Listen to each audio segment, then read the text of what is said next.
வெண்ணெய் புட்டு சாதம் தொட்டுக்க முட்டை தொக்கு ரெண்டும் ரெடி. எப்படி பண்ணலான்னு பார்க்கலாம். எண்ணெய் போட்டுக்கிறோம். எண்ணெய் காஞ்சிருச்சு. வெங்காயம் போட்டுக்கலாம். வெங்காயம் வதங்கிடுச்சு. தக்காளி போட்டுக்கலாம். ஒரு பிஞ்ச் மஞ்சள்தூள் போட்டுக்கலாம். தக்காளி வதங்கிடுச்சு. காரப்பொடி, மல்லிப்பொடி, கரம் மசாலா பாதி போட்டுக்கிறோம்.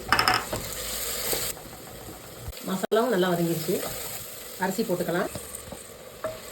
அரிசியும் ஒரு 50 கிராம் பாசிப்பருப்பும் சேர்த்து போட்டுக்குவோம். தண்ணி ஊற்றிக்கலாம். உப்பு போட்டுக்கலாம்.